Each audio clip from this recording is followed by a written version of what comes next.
ya. Tujuannya untuk memastikan bahwa mahasiswa tersebut memang mengikuti lah seperti itu. Ya, itu arahan dari bagian akademik ya. Karena sebelumnya saya melaporkan seperti tidak dengan wajib on cam ya, tapi diminta harus wajib on cam.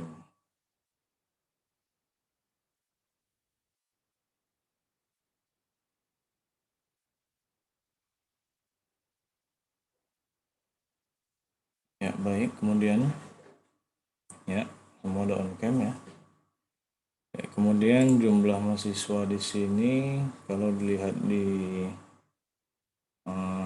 Google Classroom ada 45 orang ya. Ada 45 orang, dan kalau mungkin saya cek di profile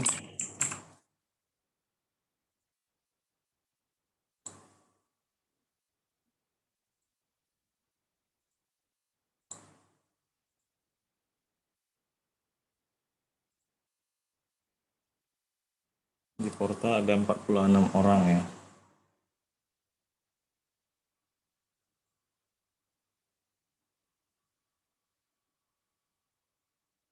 Ya, jadi mungkin untuk ini mungkin untuk hari ini aja saya mau memastikan orang-orangnya yang ada di kelas ini siapa aja. Mungkin nanti ini saya panggil satu-satu ya. Yang pertama itu Senjani Genesaret Marbun, ada orangnya? Ya, Pak. Ada ya. Kemudian Aldo Maududipani, ada? Aldo Maududipani, ada? Lalu Samuel Alberto Nainggolan, ada? Saya, Pak. Oke, makasih. Lalu Muhammad Marzuki Fatin, Hadir, Pak. ada ya. Kemudian Ridwan Siregar,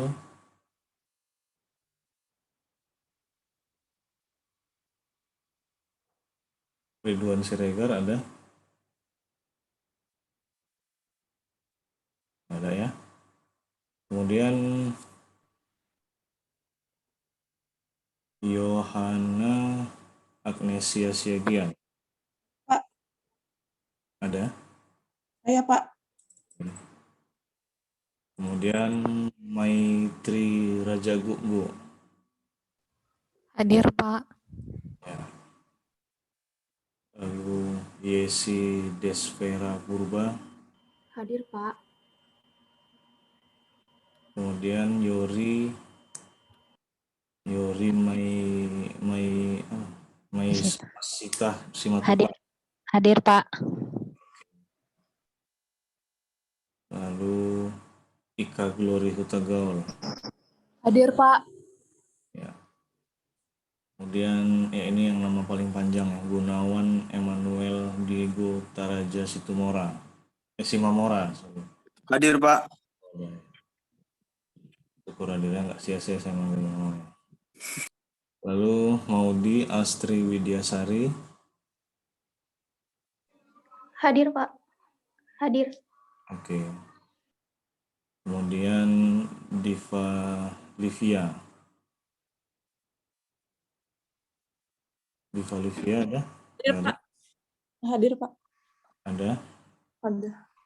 Oke. Risma Agustina Sembiring, Hadir. ada? Kemudian Joshua Horas Hutabalia,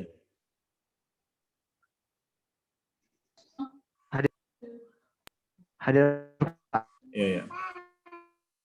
Oke, tunggu sebentar ya, jaringan saya lagi turun sedikit.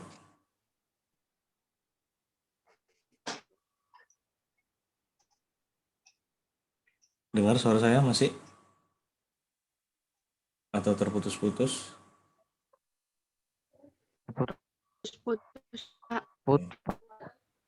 Ya, kita tunggu bentar.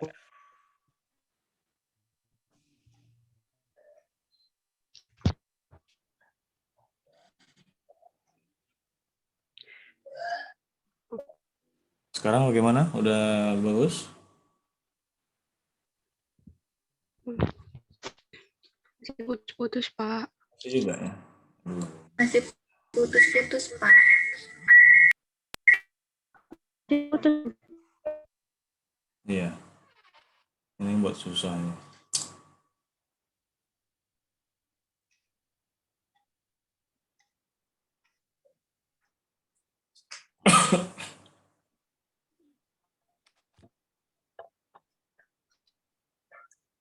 Sekarang gimana udah?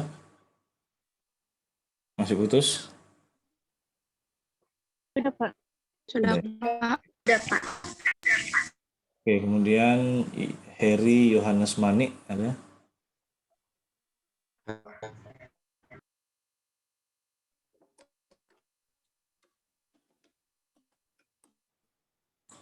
Ada ya, Heri Yohanes Manik. Ada Pak. Putri Andriani. Hadir. Oke. Safira Septiani. Hadir, Pak.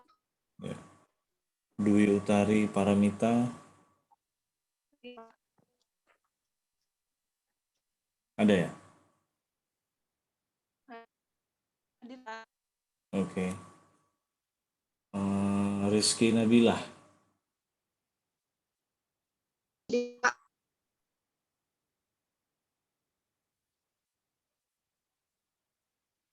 Lalu Sopadila Aulia Tarigan. Hadir. Alda Anissa. Hadir.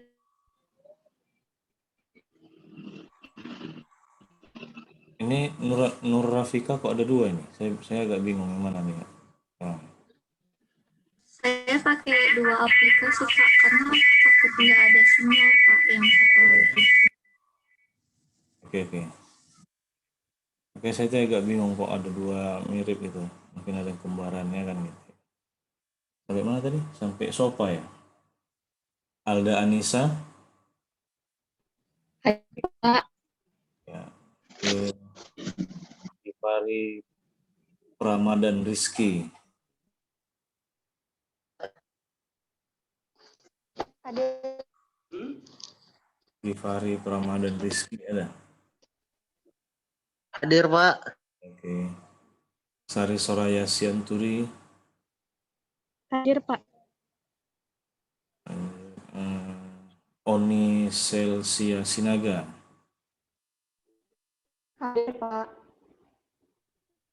Lalu Nur Rafika Ramadhani ya, ini yang tadi ya.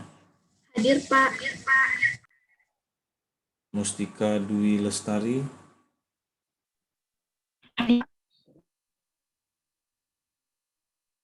Ada Mustika?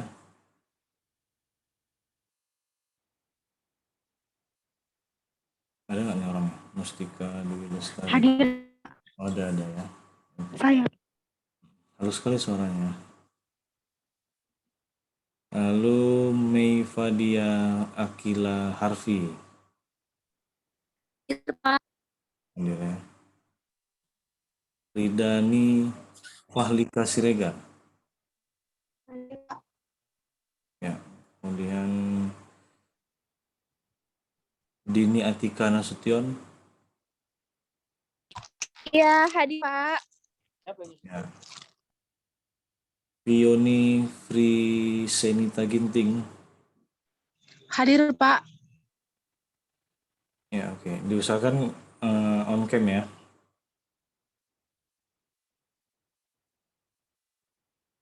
Farhan Rizka Mauriza.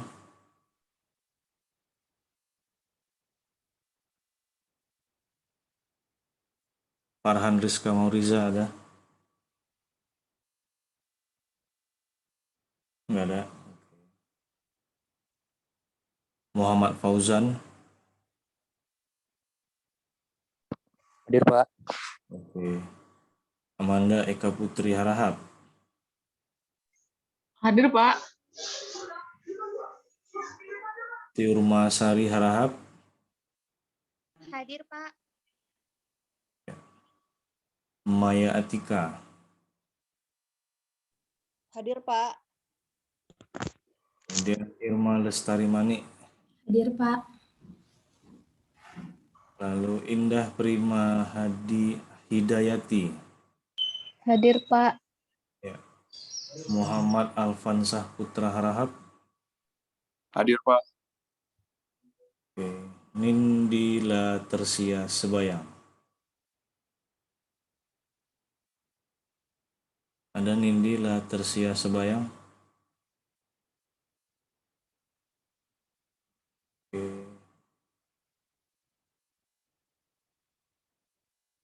Winda Sari Silalahi. Hadir, Pak. Ya.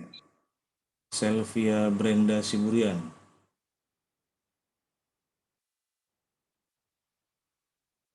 Selvia Brenda Siburian ada? Hadir, Pak. Oke.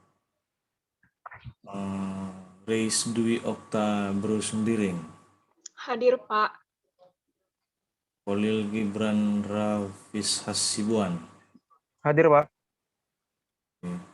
Nadia Nabila Sahab. Hadir, Pak. Ya, yang terakhir Ananda Rizky Siva Nabila. Ada semua ya berarti ya. Hadir, Pak.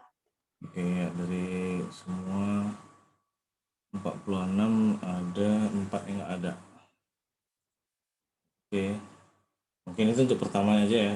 Saya biar tahu berapa sih total mahasiswanya gitu. Soalnya di kelas lain ada yang sampai 80-an gitu kan di Google Classroom, tapi pas di Zoom tuh cuman setengahnya aja gitu kan. Saya bingung yang lainnya berarti masuk mau ngapain gitu kan. Masuk ke Google Classroom kok nggak ngambil. Jadi pastikan aja ya kan. Kemudian sebelum kita mulai ya, mungkin sepertinya kalian sudah tahu bagaimana kalau perkuliahan dengan saya gitu kan.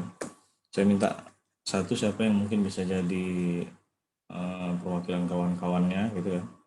Nanti tujuannya ya yang pertama ya mungkin untuk mengingatkan jika ada perkuliahan, jika ada tugas kan gitu. Kemudian nanti tugasnya itu membantu kawan-kawan yang mungkin pada saat pengumpulan tugas atau pengumpulan nanti jawaban ujian atau jawaban kuis itu terkendala jaringan atau terkendala jaringan lah gitu kan. Jadi mungkin bisa diinfokan ke ketua kelasnya dan nanti di-emailkan ke ketua kelas, nanti ketua kelasnya email ke saya. Ya, tapi kalau misalnya masalah jaringan ya, kalau nanti tugas kan nanti kan karena nanti semua tugas kuis dan ujian nanti kan kita buat di Google Classroom gitu kan, seperti tahun lalu juga.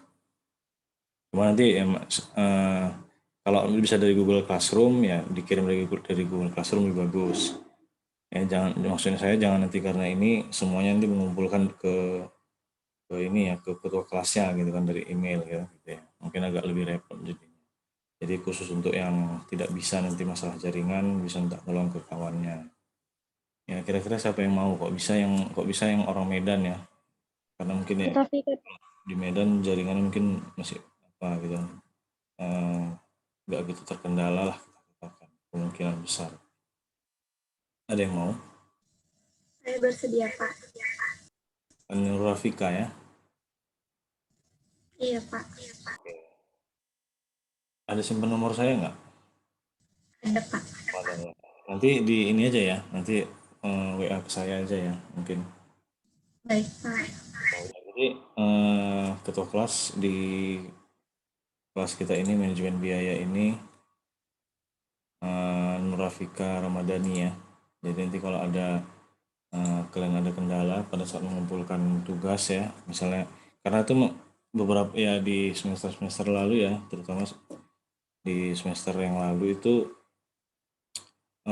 lumayan banyak juga itu pas nanti saya lihat itu pas saya meriksa jawaban tuh masih banyak yang dia missing gitu ya. Padahal sebenarnya udah bisa ngumpul, cuman karena mungkin jaringannya nggak bagus jadi missing dia. Ya, jadi kan kita nggak berpedoman pada di situ aja gitu ya. Hanya gara-gara missing dia jadi nggak lulus kan gitu ya, nggak enak ya kan.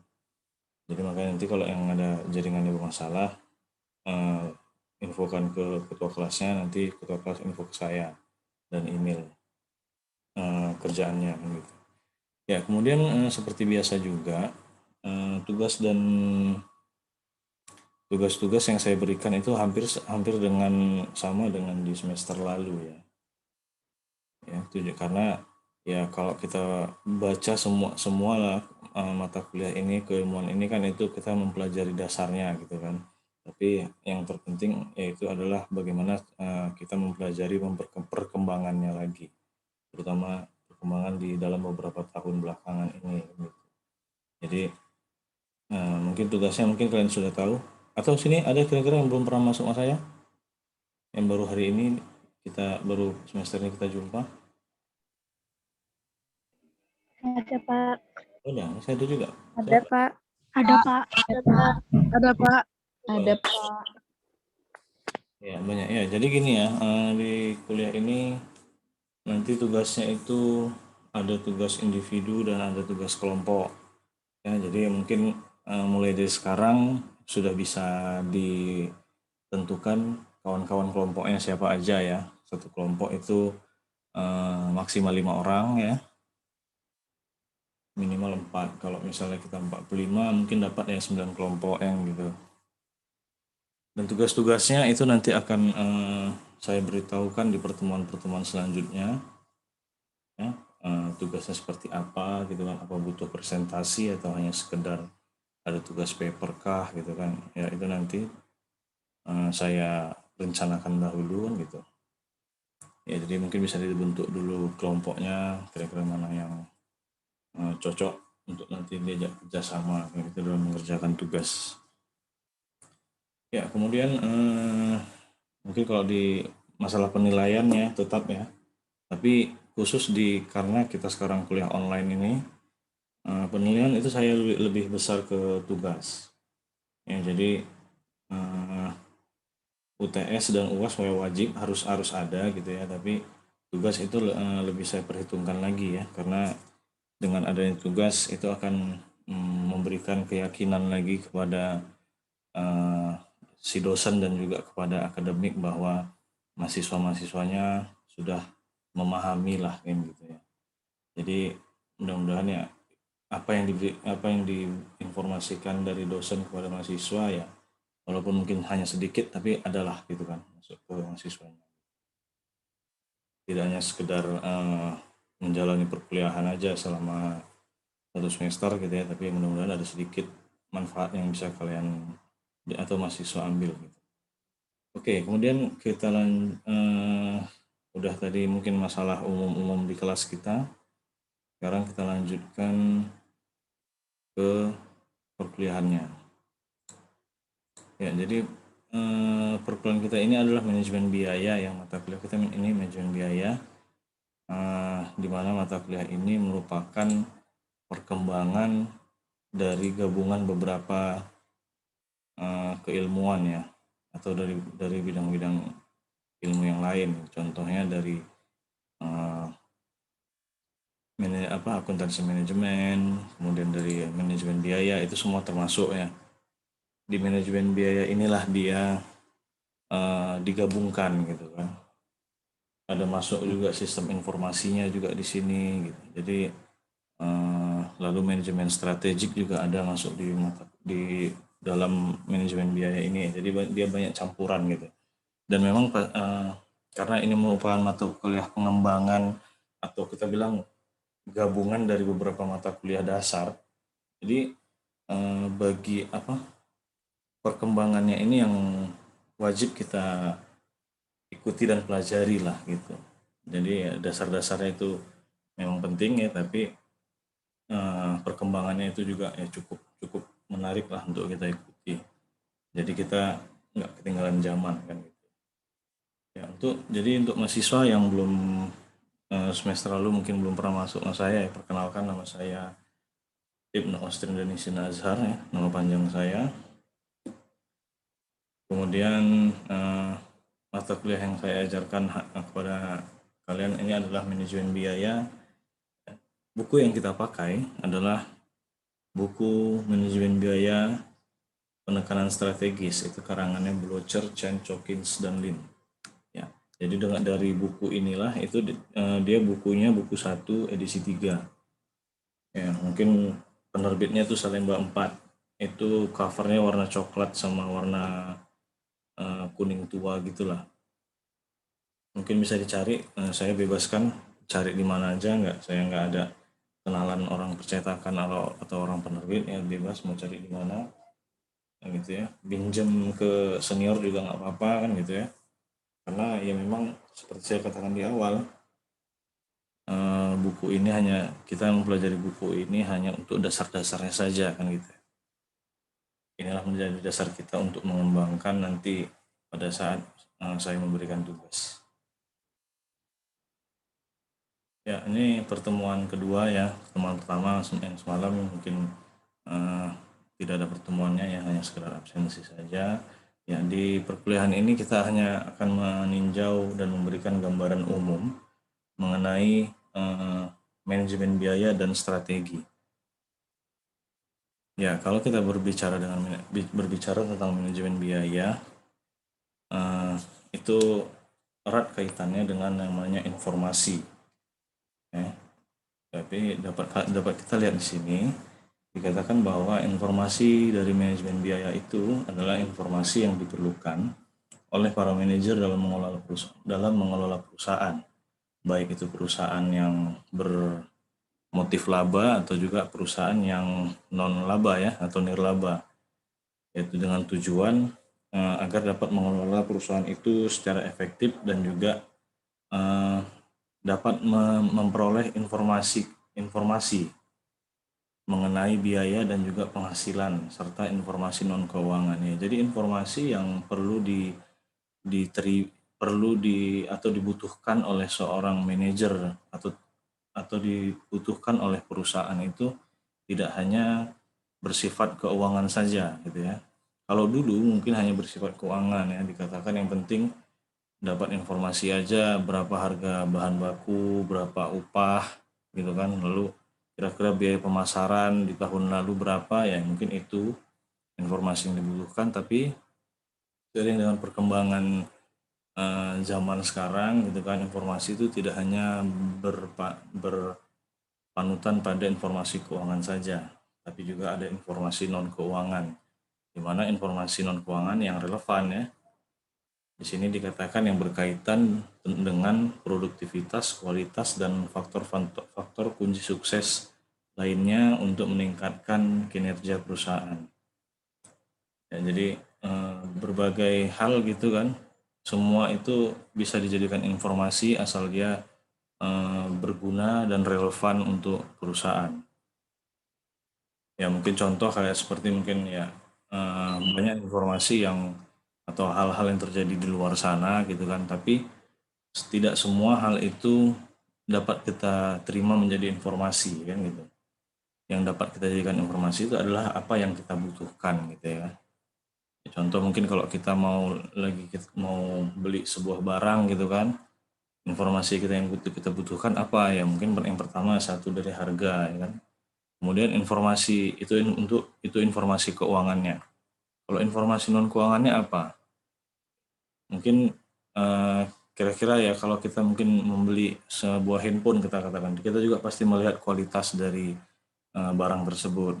Lalu kita juga melihat bagaimana perusahaan si pembuat handphone ini atau handphone ini bagaimana tindakan dari after sales-nya, atau kita katakan ya kira-kira kalau udah kita beli ada nggak ini service centernya gitu, atau sekali beli langsung habis gitu kan, nggak bisa, kita mau servisnya bingung di mana kan gitu. Dan juga ya kira-kira nanti produk ini kuat nggak, tahan lama nggak kan gitu. Dan juga kira-kira harga jualnya bagaimana. Itu kan merupakan informasi-informasi non keuangan yang relevan untuk kita cari pada saat kita membutuhkan sebuah informasi tentang sebuah produk gitu. Ya, dan di dalam sebuah perusahaan itu ada bagian atau pihak gitu ya yang bertanggung jawab untuk mengelola informasi yang relevan bagi perusahaan ya. Di sini dikatakan adalah controller perusahaan ya. Jadi Jadi erat juga kaitannya dengan mata kuliah yang semester lalu dengan sistem pengendalian manajemen itu. Jadi dengan ada controller perusahaan, jadi dia bertugas untuk menyeimbangkan informasi yang masuk dan yang akan diinformasikannya pada pihak-pihak yang membutuhkan di dalam perusahaan tersebut. Kalau kita lihat ini dari tipe bagian organisasi secara umum ya, ini kita lihat di top manager itu ada direktur utama, di bawahnya ada direktur keuangan, pemasaran, dan juga operasional. Dan di bawahnya itu ada bendahara, kepala informasi, ya kan, gitu. Dan controller itu terletak di bagian ketiga yang kalau kita lihat dari bagannya, ya, itu informasi yang dia berikan itu lebih kepada direktur keuangan ya, kita lihat. Ya, karena tujuan dari controller ini adalah memanage biaya tadi ya.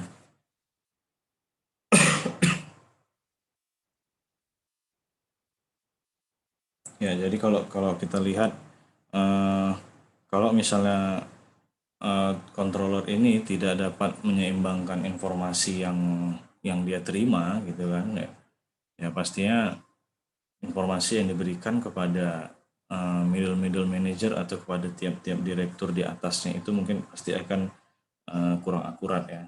Kalau misalnya atau seperti contoh misalnya si controller itu mendapat informasi bahwa penjualan bulan lalu itu besar gitu kan. Ya memang itu sebuah informasi keuangan yang baik ya, tapi ada lebih baiknya bagaimana dia si kontrol itu tidak hanya memberikan informasi mengenai penjualan bulan lalu saja, tapi juga memberikan informasi kira-kira pasar yang nanti yang kita tuju ini kriteria seperti ada beberapa kriteria dan bagaimana jika kita menerapkan ada beberapa strategi kan gitu lah, mungkin direncanakan atau diharapkan keuntungan di bulan lalu itu akan lebih meningkat lagi kan gitu. Jadi kita kalau seperti garis besarnya kita katakan jadi informasi yang diberikan itu tidak jangka pendek gitu, hanya sekedar informasi keuangan bahwa bulan lalu kita untung besar, tapi informasi yang harus diberikan tuh juga bisa dikatakan bahwa di tahun akan datang kita juga akan bisa meningkatkan keuntungan kita lagi gitu. Kira-kira seperti itu ya. Jadi fungsi dari kontrol ini mengembangkan informasi tentang manajemen biaya gitu ya, yang akan menjadi tanggung jawab nanti di bagian direktur keuangan kan gitu. Ya, lalu kemudian tapi tugas kontrol itu tidak hanya langsung ke direktur keuangan. Informasi yang didapatkan, informasi manajemen biaya yang didapatkan oleh si controller juga akan pasti berguna untuk bagian pemasaran dan juga operasional ya, tergantung dari informasinya tadi. Kalau mungkin di bagian keuangan mungkin eh, lebih kepada hal-hal yang bersifat keuangan ya, mungkin seperti berapa keuntungan, berapa besar biaya yang keluar kan gitu. Tapi kalau misalnya di pemasaran, informasinya itu ya ada yang bersifat keuangan dan non keuangannya.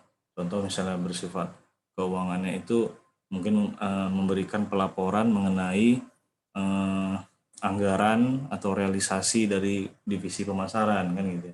Dan juga memberikan informasi situasi dan kondisi dari pasar yang akan dituju atau pasar yang sedang didatangi kan gitu. Dan juga dari operasional, informasi yang mungkin diberikan ke operasional, contoh mungkin seperti ya, suara saya putus.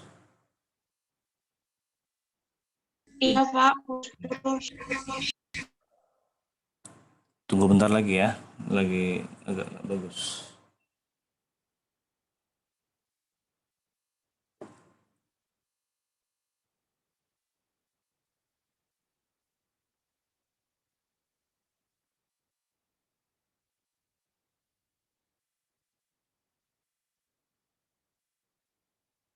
Sekarang gimana? Udah bagus?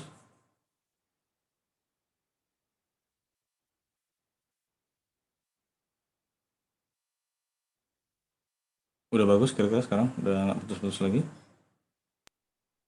Udah, Pak. Oke, ya. Udah, Pak. Ya, kita lanjut.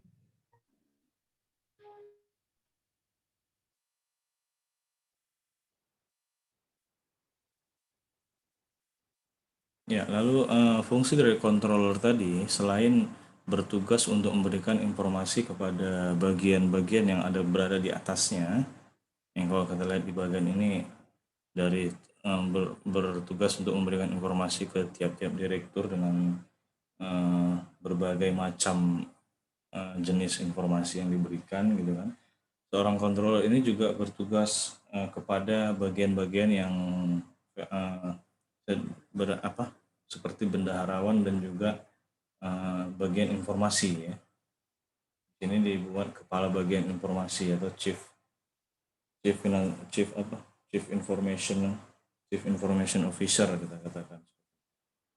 Jadi kalau misalnya seperti bagaimana? Suara putus. Putus-putus masih ya.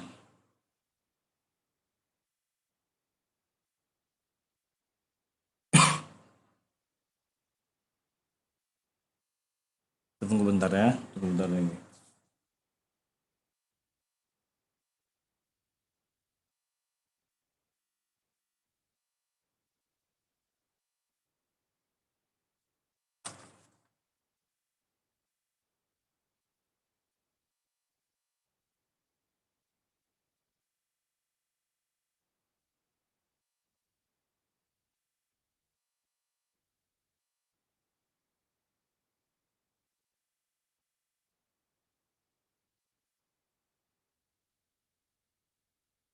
Sekarang bagaimana?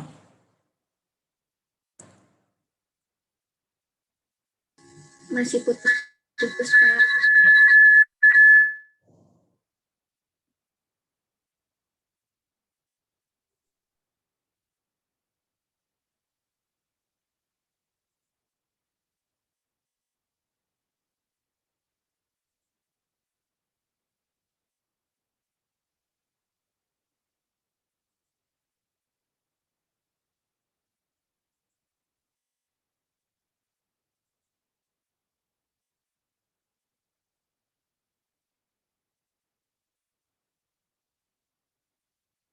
Sekarang bagaimana?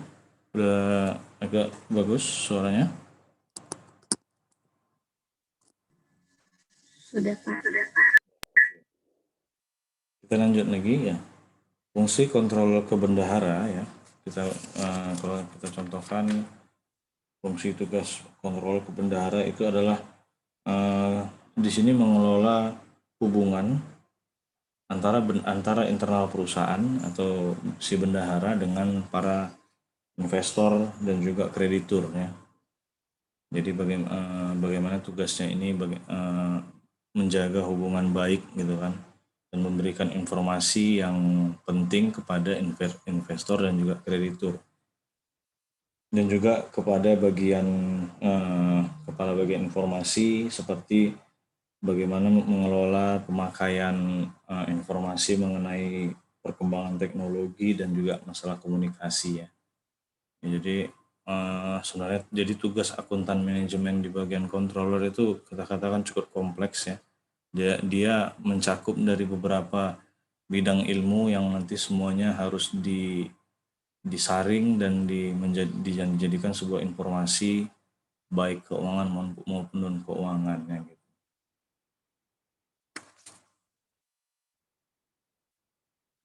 Ya kalau kita katakan sini ada fungsi dari controller itu adalah sebagai manage biaya di sebuah perusahaan di mana tugas-tugasnya secara garis besar yaitu mengelola sistem keuangan ya. Jadi controller itu tugasnya bagaimana mengelola sistem keuangan itu berjalan dengan baik. Kemudian mengelola mengenai pelaporan keuangannya ya, contohnya ya, mulai dari laporan internalnya, laporan pertanggungjawaban dan juga kewajiban pelaporan yang lain-lain. Ya, kemudian di dalam perusahaan atau dalam sebuah organisasi itu secara umum terdapat 4 fungsi manajemen ya, terutama Kalau organisasi yang bermotif laba, ya tidak bermotif laba pun pasti biasanya secara garis besar pasti menerapkan 4 fungsi dari manajemen ini.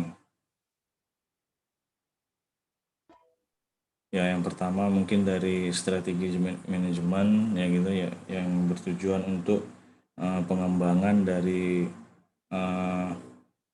strategi perusahaan agar menjadi lebih kompetitif lagi dan lebih sustainable atau lebih berjangka panjang lagi lah. Lalu fungsi yang kedua yaitu perencanaan dan pengambilan keputusannya, di mana fungsi manajemen yang kedua ini adalah meliputi pembuatan anggaran dan juga perencanaan laba ya. Jadi di bagian perencanaan atau di 4 fungsi kedua dari manajemen ini bertugas untuk membuat rencana, anggaran, dan juga membuat laporan realisasi dari anggaran tersebut. Lalu juga tugas dari fungsi yang kedua ini adalah untuk memanage arus kas dan juga keputusan-keputusan yang harus diambil yang berkaitan dengan kegiatan operasional perusahaan ya. Lalu yang fungsi ketiga itu adalah pengendalian manajemen dan operasional ya, di mana ini tugas pengendalian manajemen dan operasional ini dapat dikatakan itu banyak terjadi pada bagian middle manager gitu ya. Jadi di mana tugas dari middle manager ini adalah mengawasi atau memonitor aktivitas para low manager, dimulai dari supervisor sampai ke karyawan yang ini merupakan tugas pengendalian dan baik di manajemen ataupun di operasional ya. Dan yang kemudian dari tugas fungsi dari pengendalian manajemen dan operasional ini yang kemudian adalah yaitu sebagai evaluasi terhadap para manajer menengah oleh para manajer di atasnya ya. Jadi dengan fungsi ketiga ini berguna bagi manajer di tingkat menengah untuk mengawasi karyawan yang di bawahnya atau low manager, dan juga pengendalian manajemen dan operasional ini juga berguna bagi si top manager atau si manajer tingkat atas di atas middle manager untuk menilai atau mengevaluasi kinerja dari middle manager itu. Ya, dan yang keempat fungsi dari manajemen yaitu dalam hal penyiapan laporan keuangan ya. Ya, jadi pada fungsi keempat ini mengharuskan atau memaksa manajemen dalam perusahaan itu untuk mematuhi aturan-aturan pada saat menyiapkan laporan keuangan yang sudah ditetapkan atau sudah disiapkan oleh badan-badan yang berkepentingan. Ya, jadi ini biasanya pada saat penyiapan laporan keuangan ini perusahaan harus lebih patuh terhadap standar atau aturan-aturan ataupun juga undang-undang yang sudah ditetapkan oleh pemerintah atau pihak-pihak yang berwenang di tempatnya kan gitu ya. Kalau di Indonesia mungkin ya dalam laporan keuangan harus mengikuti PSAK, kita katakan seperti itu ya, dan juga harus mengikuti kaidah-kaidah yang sudah ditetapkan oleh Kementerian Keuangan, kira-kira seperti itu. Ya, lalu strategi manajemen itu diperlukan ya. Tugas dari strategi manajemen itu dibutuhkan yang pertama untuk mengantisipasi terhadap perubahan-perubahan yang terjadi. Ya, jadi pastinya dunia yang semakin berkembang itu kan pasti akan berdampak terhadap kinerja juga kan gitu ya. Jadi bagaimana tugas dari strategi manajemen ini untuk mengantisipasi perubahannya. Bagaimana mengantisipasi perubahan kalau misalnya informasi yang didapatkan itu tidak relevan dan tidak efektif kan gitu ya. Jadi tugas-tugasnya itu yang pertama untuk mengantisipasi perubahan-perubahan. Yang kedua, memahami bisnis dan lingkungan persaingannya. Yang ketiga, mampu membuat perubahan dengan cepat. Ya, jadi dengan adanya strategi manajemen ini, perusahaan dapat diharapkan dapat cepat beradaptasi terhadap perubahan yang terjadi. Gitu. Dan yang keempat, itu mampu mengidentifikasi dan menyelesaikan persoalan-persoalan dari berbagai sudut pandang yang berbeda. Ya, jadi dengan adanya strategi dengan adanya strategi manajemen ini diharapkan ya itu dapat mampu mengidentifikasi dan menyelesaikan jika ada terjadi permasalahan-permasalahan, dan tidak hanya melihat dari satu sudut pandang saja ya. Kalau misalnya kita contoh perusahaan ya pasti melihat itu sudut pandang keuangan ya, tapi dengan ada strategi manajemen ini tidak hanya keuangan tapi juga dari sudut pandang non keuangan. Jadi banyak hal yang memang baik internal, eksternal, keuangan dan non keuangan yang berkaitan dan berhubungan dengan manajemen biaya dan strategi ini. Ya, strategi manajemen biaya adalah membangun informasi manajemen biaya guna memfasilitasi fungsi utama manajemen. Bentar ya.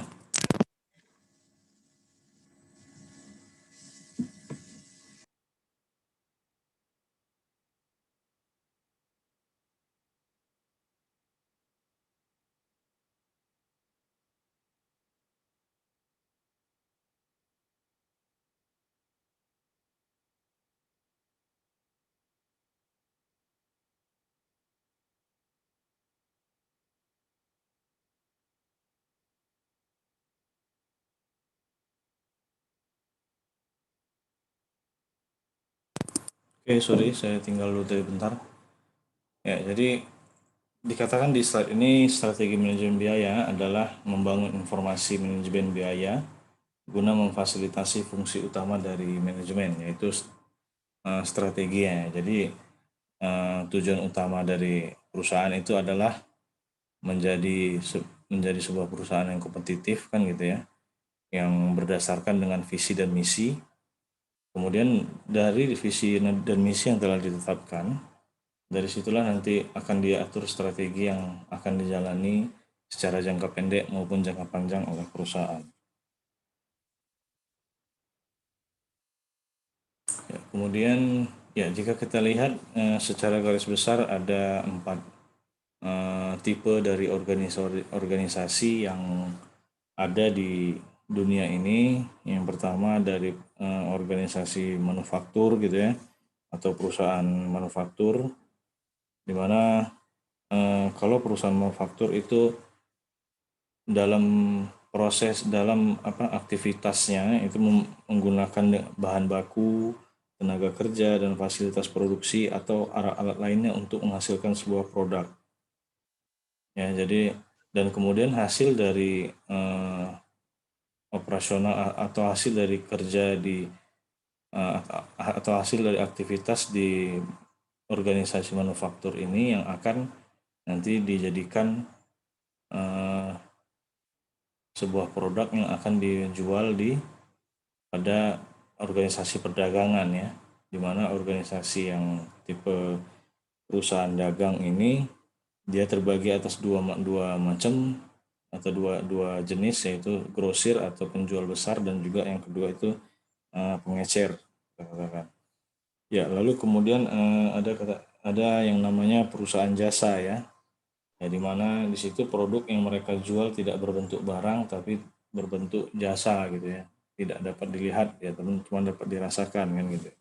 Seperti menawarkan keamanan, kenyamanan kan gitu ya. Dan juga kemudahan. Ya, contoh seperti jasa ini ya. Kalau Gojek itu kan memberikan kemudahan untuk kita yang menggunakan aplikasinya, seperti kemudahan dalam membeli makanan kan gitu ya, atau juga kemudahan dalam kita dalam perjalanan kan gitu. Dan organisasi yang keempat itu adalah pemerintah dan badan nirlaba. Ya, di mana di situ biasanya pemerintah dan badan nirlaba ini produk yang mereka hasilkan itu adalah jasa ya. Tapi mereka tidak bertujuan untuk memperoleh laba, hanya bertujuan agar bagaimana daerah yang mereka datangi gitu kan, itu dapat berkembang lebih baik lagi kan gitu. Ya, atau lebih bersifat sosial lah kita katakan.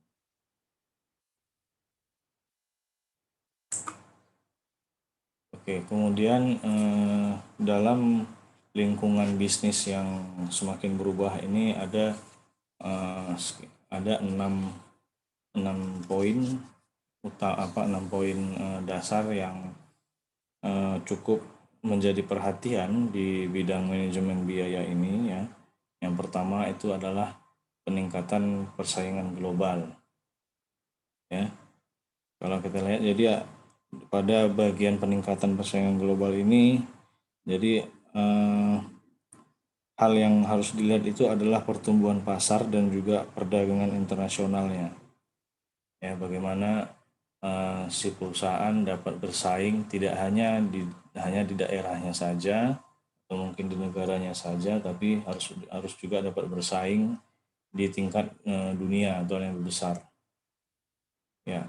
Dan juga jika untuk meningkatkan persaingan global itu juga dibutuhkan poin yang kedua dan yang ketiga ya.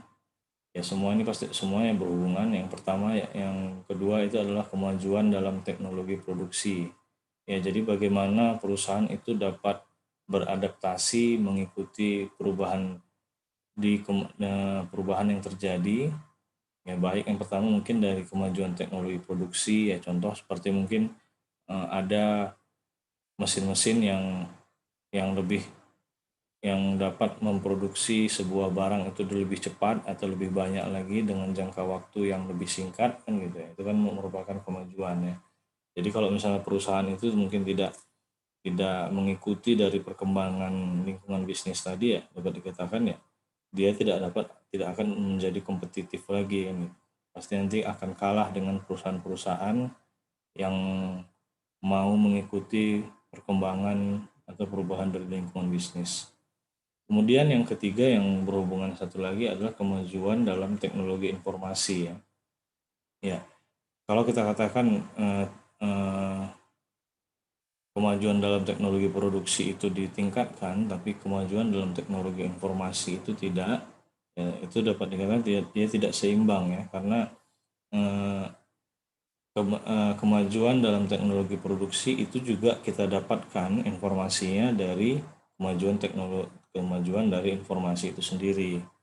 Ya, jadi kalau informasi yang kita peroleh juga nggak akurat, nggak tepat waktu, ya pasti ya kemajuan di bagian-bagian lain juga tidak akan kita bisa jalani. Lalu perubahan lingkungan bisnis yang keempat yang sangat penting yaitu perubahan dari segi sosial, politik, dan juga kebudayaan pada suatu daerah atau suatu negara. Ya, ini merupakan hal yang cukup berpengaruh sekali gitu ya, juga cukup penting ya, masalah sosial, politik, dan kebudayaan, di mana perusahaan jadi harus menyesuaikan aktivitasnya terhadap kondisi-kondisi yang eksternal ini, sosial, politik, dan kebudayaan tadi. Ya, perubahan dan juga perubahan lingkungan bisnis yang kelima yaitu bentuk-bentuk baru dari organisasi manajemen. Ya, jadi perubahan itu banyak ya. Jadi seperti ada perkembangan dari kita katakan perkembangan dari teknologi ya, seperti dari sekarang kalau kita katakan mungkin sekarang dulunya itu perusahaan harus punya aset seperti harus punya kantor, gedung gitu kan, atau karyawannya minimal harus 20. Sekarang udah dengan ada perkembangan teknologi dan perkembangan teknologi sekarang gitu kan, itu tercipta organisasi-organisasi baru ya. Jadi contohnya tidak juga menjadi keharusan untuk sebuah perusahaan berdiri harus memiliki aset yang besar gitu ya. Ya kita contoh sekarang itu banyak perusahaan-perusahaan online itu yang kalau kita katakan pada saat kita melihat kantornya itu Ya kantornya mungkin hanya untuk rumah atau mungkin di kamarnya saja ada gitu ya. Tapi dia sudah dapat diakses dari mana saja ya kan, dan sudah terkenal di mana-mana kayak gitu ya. Jadi bisa dibilang kan itu merupakan perubahan lingkungan yang cukup pesat. Dan juga perubahan lingkungan bisnis yang keenam adalah perubahan lingkungan yang sangat sangat berpengaruh, ya, yaitu di lingkungan bisnis itu sekarang baik dalam perusahaan dagang ataupun perusahaan jasa, itu semua harus berfokus kepada customer atau ke pelanggan.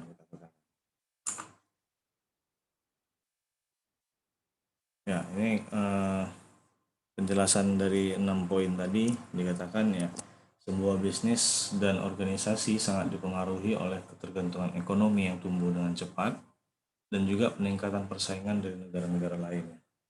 Ya, jadi di sini dikatakan dengan adanya persaingan global, jadi akan memaksa perusahaan itu untuk memerlukan informasi keuangan maupun non keuangan ya, mengenai bagaimana melakukan bisnis dan berkompetisi secara efektif di negara lain.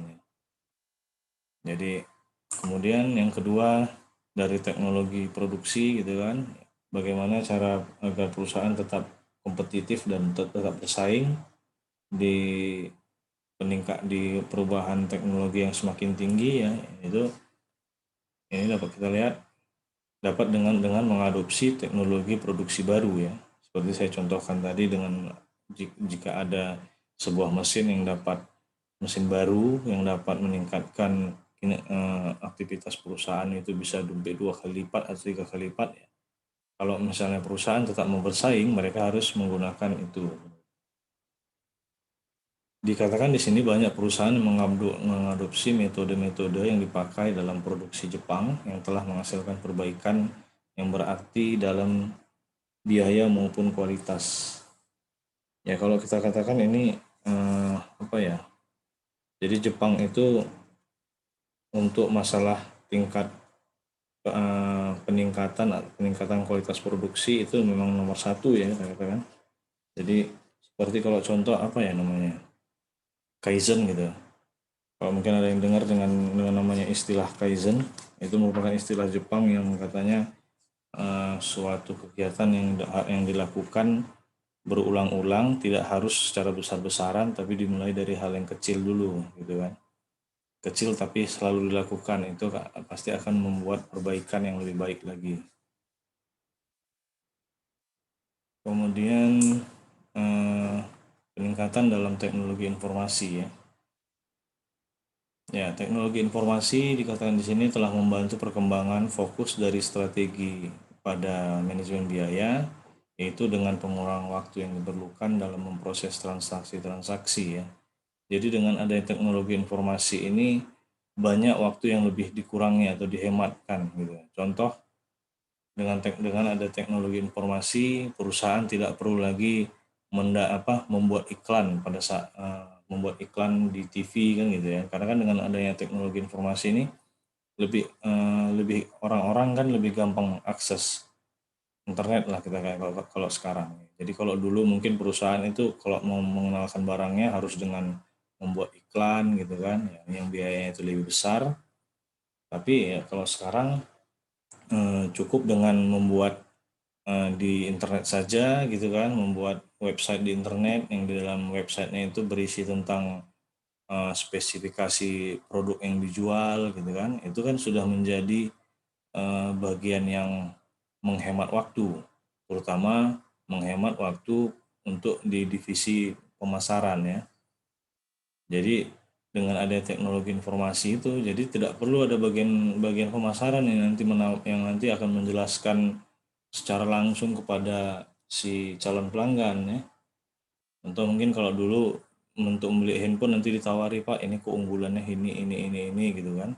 Tapi sekarang dengan adanya teknologi informasi ya cukup dengan memberikan informasi saja di dalam sebuah website, nanti calon pelanggan itu akan membaca sendiri dan akan menilai sendiri apakah mereka akan membeli atau tidak gitu.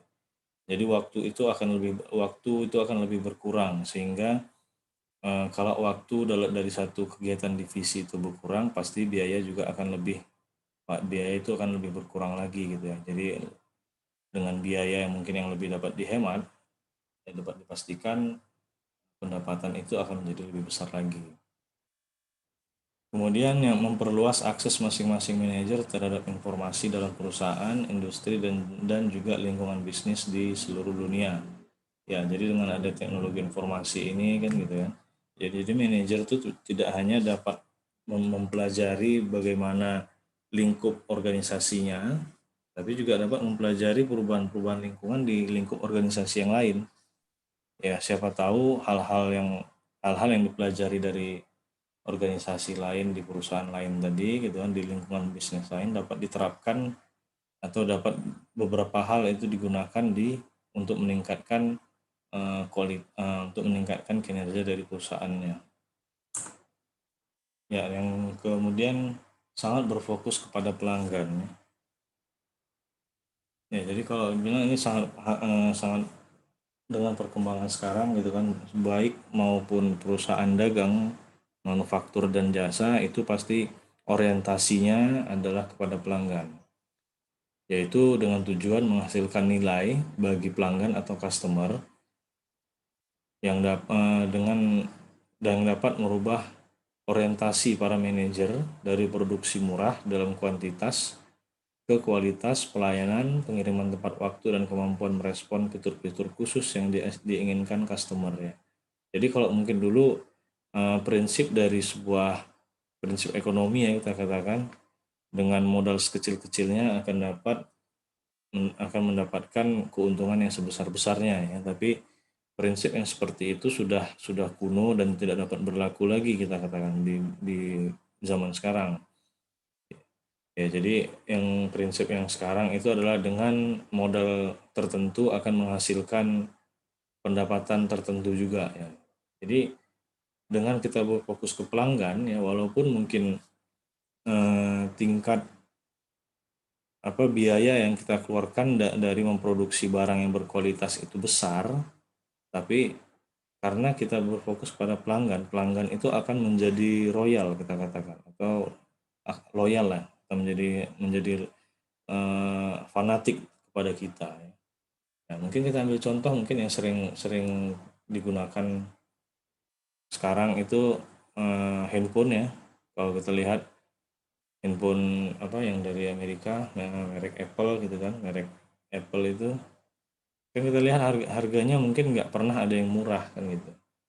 Harga handphone Apple itu nggak pernah ada yang murah. Dan kalau bisa dibilang kalau kualitas ya mungkin kalau kualitas dari dalamannya atau kualitas dari softwarenya bagus, walaupun mungkin kualitas eksternalnya itu ya eksteriornya seperti ya kebiasaan rata-rata yang pakai handphone iPhone itu rentan pecah kan gitu ya kan. Tapi dengan memberikan kualitas dari jaringan yang bagus, kemudian kualitas software yang bagus, dan kualitas kamera atau hasil yang bagus, itu kan membuat pelanggan itu menjadi setia kepada produk tersebut ya.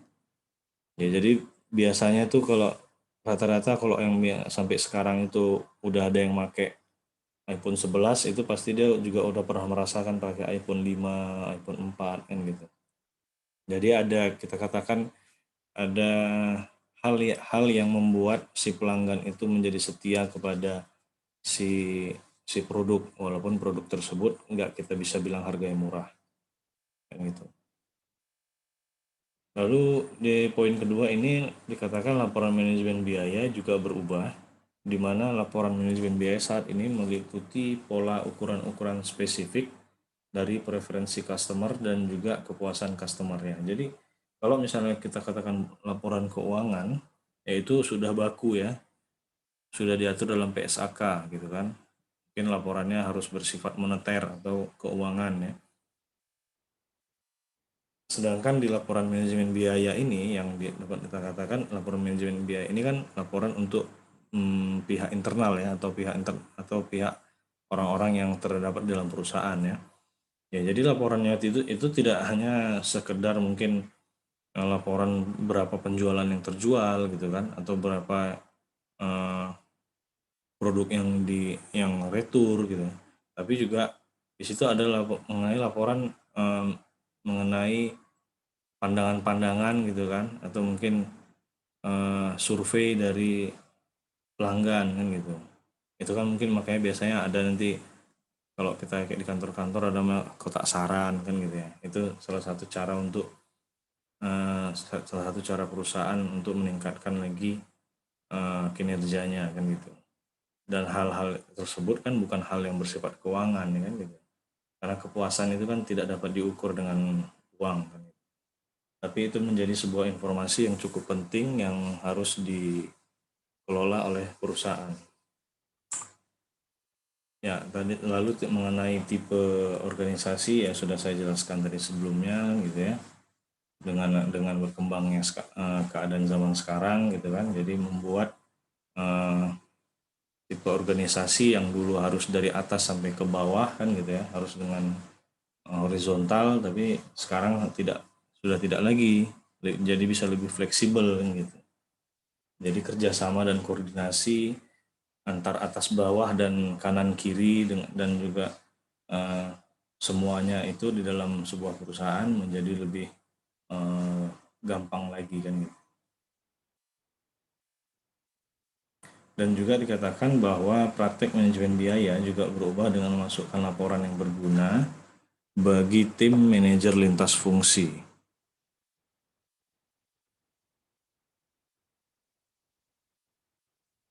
Ya, macet lagi ya.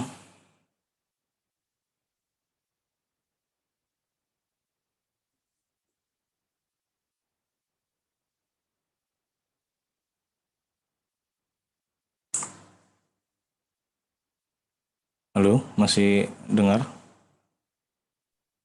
Dengar, Pak. Dengar, Iya, Pak. Pak. Dengar, Pak.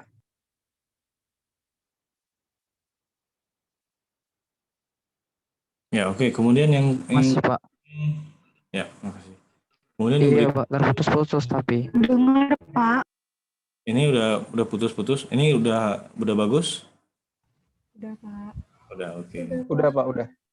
Ya, kemudian poin yang berikutnya itu pertimbangan mengenai sosial, politik, dan kebudayaan ya. Ya, jadi mungkin ini kalian mungkin dapat lebih mengerti ya. Di sini dikatakan yang mempengaruhi bisnis dari bagian sosial, politik, dan kebudayaan itu yang dimulai dari tenaga kerja yang bersifat yang lebih berbau etnis dan rasial kan gitu ya. Jadi kemudian pembaruan rasa tanggung jawab yang etis kan, dan juga peningkatan regulasi bisnis oleh pemerintah daerah gitu.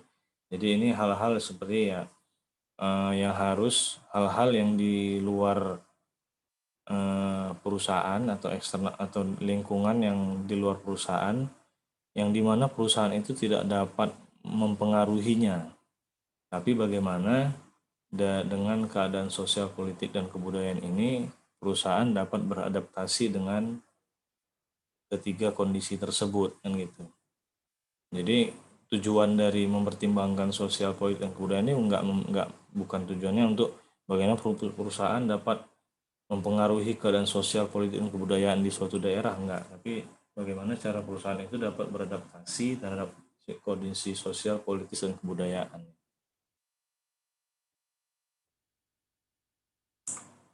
Ya, lalu kalau kita lihat ini perbandingan lingkungan bisnis pada saat lingkungan bisnis yang lalu gitu ya, atau prior business environment ya gitu. Lingkungan bisnis yang sebelumnya dan lingkungan bisnis yang sekarang yang kontemporer yang selalu terjadi keberlanjutannya. Ya, ini yang dijelaskan di tabel ini adalah beberapa hal yang sudah saya jelaskan tadi di awal, kita lewati saja.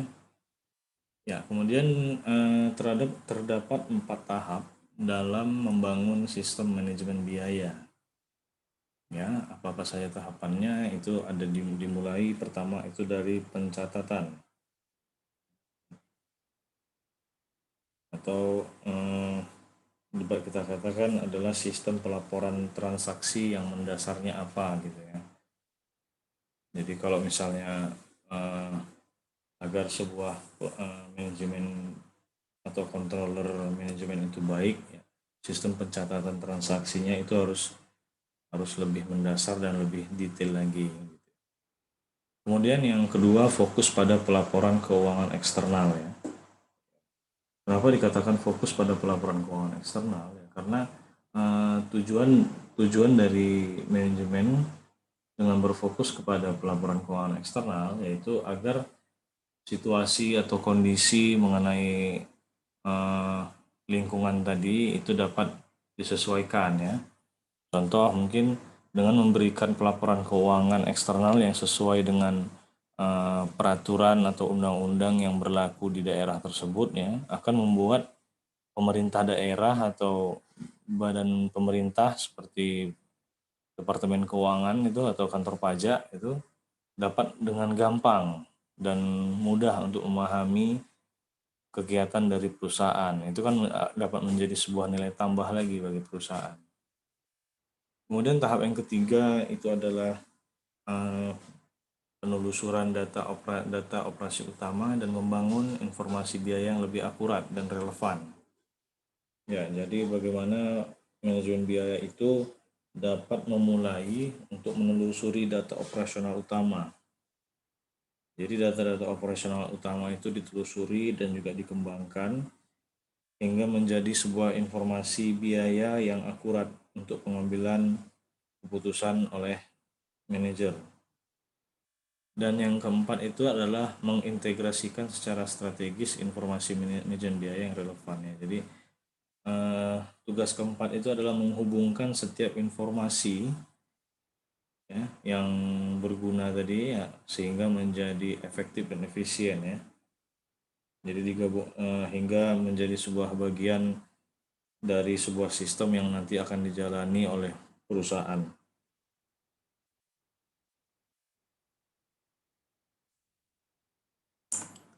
Ya, kemudian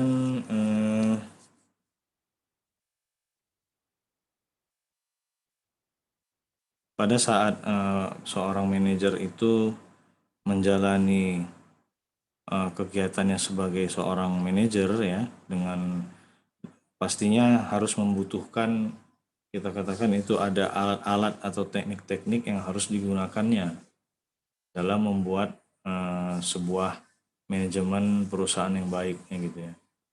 Dan itu harus berpedoman kepada faktor-faktor kunci sukses yang sekarang slide-nya ini, atau critical success factor.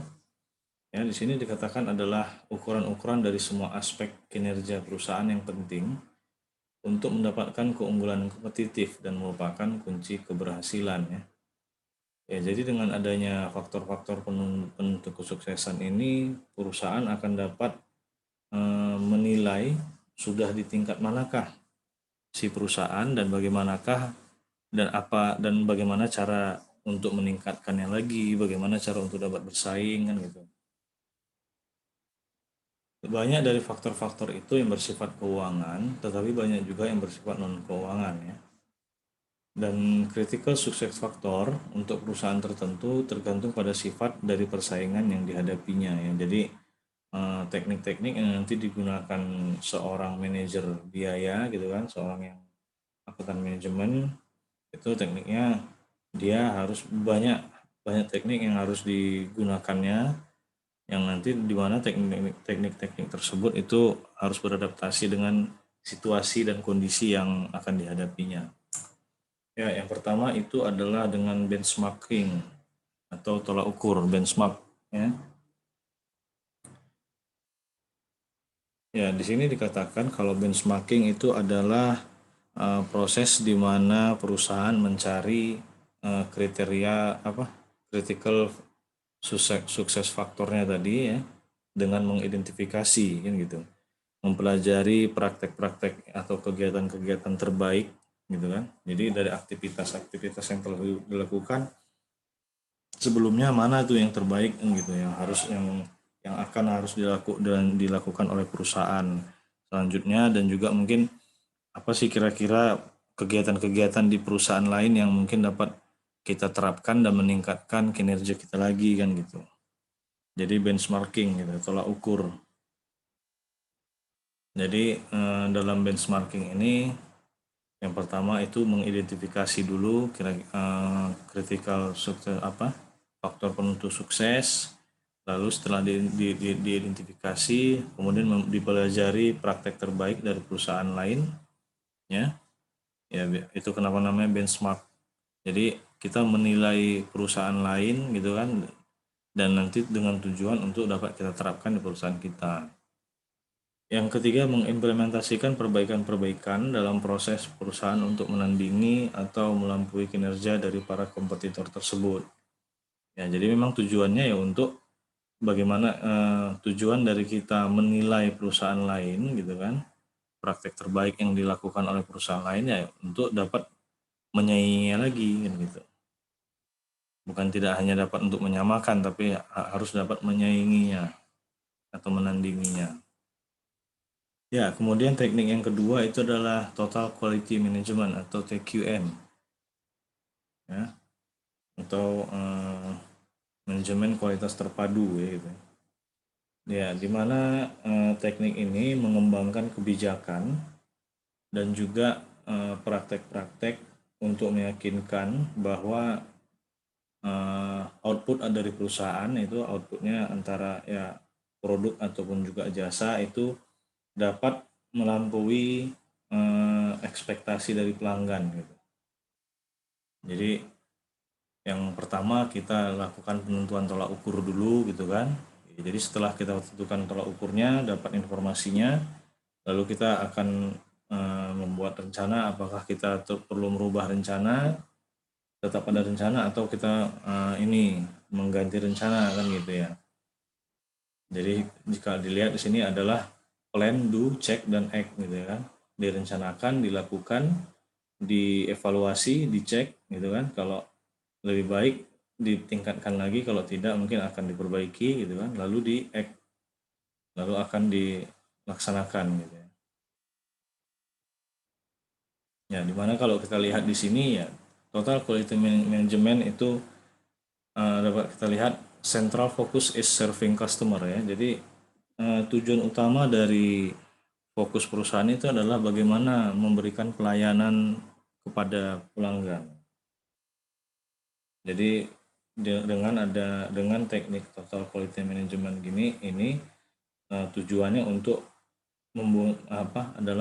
membuat loyalitas terhadap customer, baik itu dari merek ataupun dari jasa, sehingga dapat membantu perusahaan meningkatkan kualitas serta kemampuan bersaing secara lebih cepat kan gitu ya. Lalu selanjutnya adalah perbaikan yang berkelanjutan ya. Perbaikan yang berkelanjutan yaitu di mana sebentar.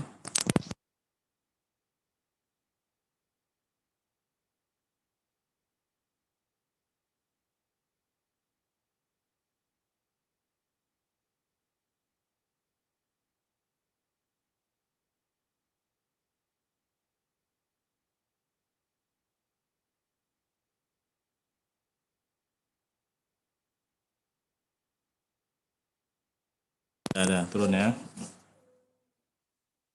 Ya, kemudian ada perbaikan berkelanjutan, yaitu adalah suatu teknik manajemen dengan dimana para manajemen dan pekerja harus terus berkomitmen untuk melakukan perbaikan terus-menerus dalam kualitas dan faktor-faktor yang lain. Ya, teknik ini awalnya dimulai dari para pabrikan di Jepang yang mengejar tingkat kualitas tinggi. Ya, itu yang saya bilang tadi, yang tadi saya katakan itu sistem Kaizen. Ya, jadi bagaimana cara meningkatkan kualitas gitu kan, dengan melakukan perbaikan terus-menerus dan belajar terus-menerus walaupun dari bagian yang paling kecil sekalipun ya, hingga akan menjadi sebuah kebiasaan yang terus diterapkan oleh perusahaan gitu. Dan perbaikan berkelanjutan ini selalu digabungkan dengan benchmark dan juga total quality management-nya. Karena dengan adanya benchmark itu dapat menilai apa yang harus harus kita kejar gitu kan, apa yang harus dikejar perusahaan, apa yang harus ditingkatkan gitu kan. Dan dengan total quality management kira-kira pencapaian apa yang betul-betul diharapkan oleh pelanggan tersebut gitu. Sebentar ya.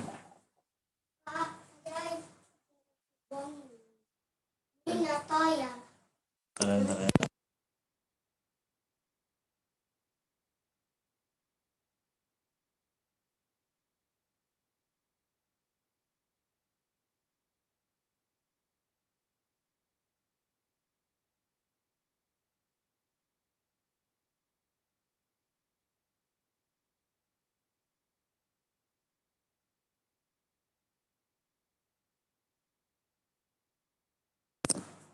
Oke, sorry ya. Ya, kemudian teknik yang berikutnya itu adalah bagaimana perhitungan biaya dengan menggunakan metode ABC dan ABM, ya, Activity Based Costing dan juga Activity Based Management. Di mana kedua teknik ini bukan teknik yang berbeda, tapi merupakan teknik yang berkelanjutan. Kalau Activity Based Costing ini merupakan teknik yang dilakukan pada divisi produksi, sedangkan Activity Based Management ini lebih kepada keseluruhan kegiatan yang dilakukan oleh perusahaannya. Jadi lingkupnya lebih besar lagi kalau IBM ini. Ya, nanti di perkuliahan selanjutnya beberapa teknik-teknik yang sudah saya katakan tadi atau sudah saya informasikan tadi itu akan kita pelajari dasar-dasarnya ya gitu ya. Dan perlu untuk diingat teknik-teknik inilah yang sampai sekarang itu masih terus berkembang dan layak untuk kita cari tahu informasi perkembangannya kan gitu. Ya, jadi dikatakan sini activity based costing dan activity based management itu merupakan analisis aktivitas yang dipakai untuk membangun sebuah gambaran yang rinci dari aktivitas yang khusus yang dilaksanakan dalam operasional perusahaan ya. ABC dipakai untuk menaikkan akurasi analisis biaya dengan meningkatkan telusuran biaya ke produk atau ke masing-masing customer ya. Jadi dari kata-katanya sendiri activity based costing ya. Jadi bagaimana biaya itu lebih berbasis kepada aktivitas kan gitu. Jadi biaya yang dikeluarkan itu bukan berdasarkan berdasarkan batch atau tiap produk yang dibuat, tapi berdasarkan aktivitasnya saja. Sehingga kalau misalnya dia dengan activity based costing ini diharapkan biaya yang dikeluarkan itu akan menjadi lebih akurat lagi kan gitu ya.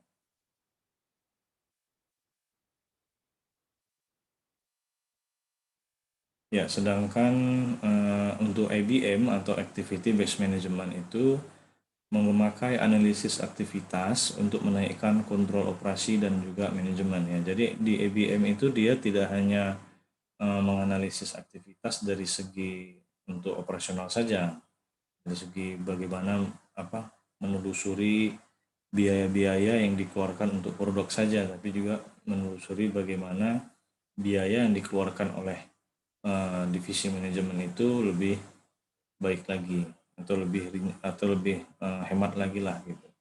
Ya intinya kedua teknik ini ya tujuannya untuk menghemat biaya yang dikeluarkan dari perusahaan.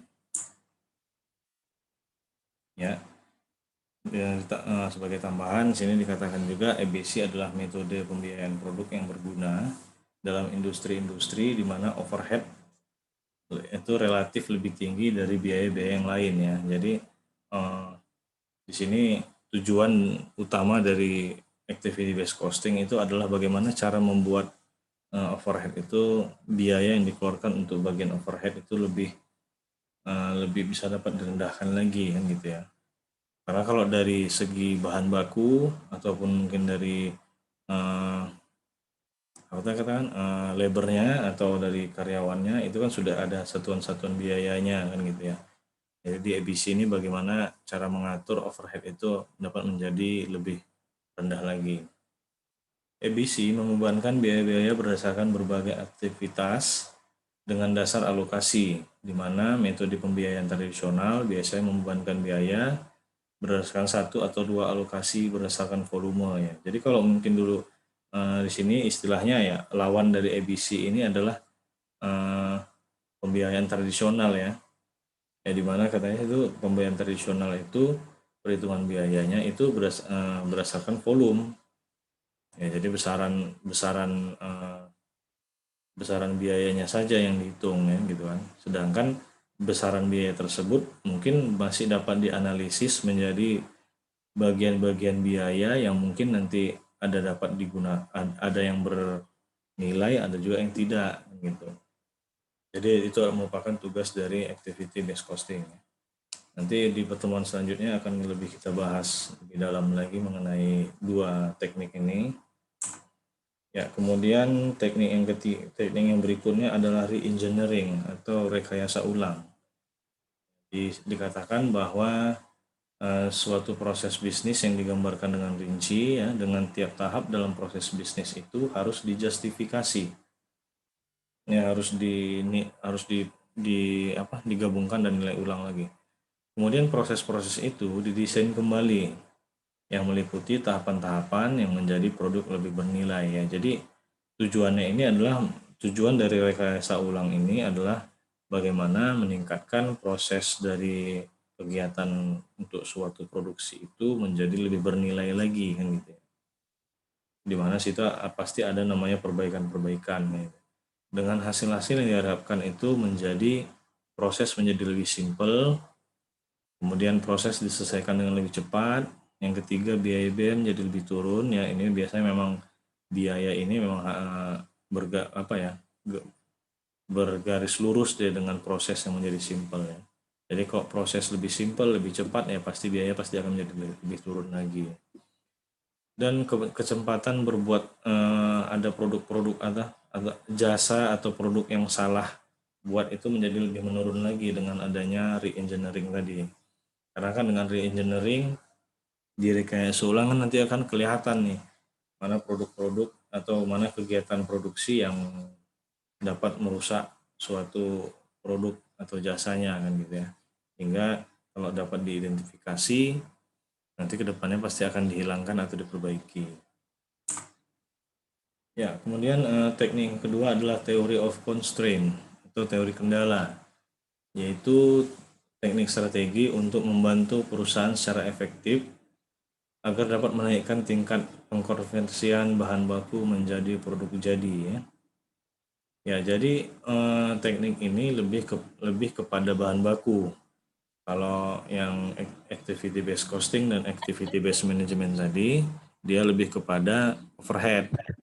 Sedangkan theory of constraint ini adalah lebih berfokus kepada bahan baku yang nanti akan diproduksi ya. Lalu teori of constraint merupakan suatu proses berurut dalam mengidentifikasi dan menghilangkan kendala-kendala dalam suatu sistem.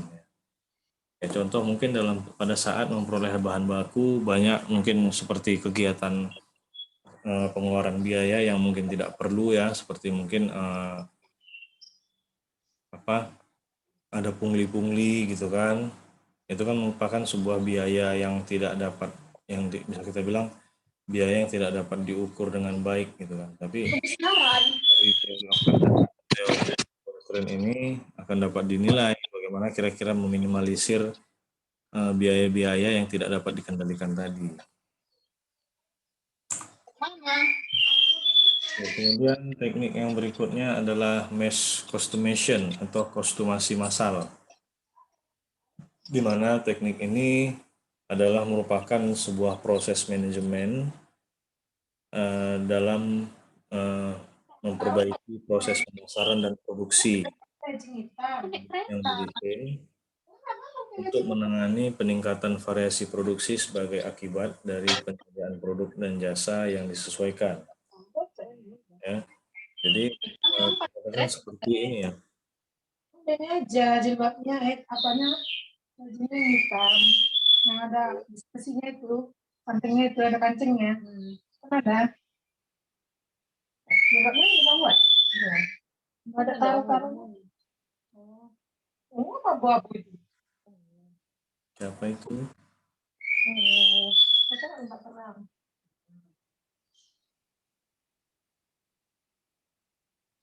Jilbabnya apa? Leggingnya itu mau tahu kan? Yang samping ada kancing-kancingnya, belum pernah dipakai itu. Ya.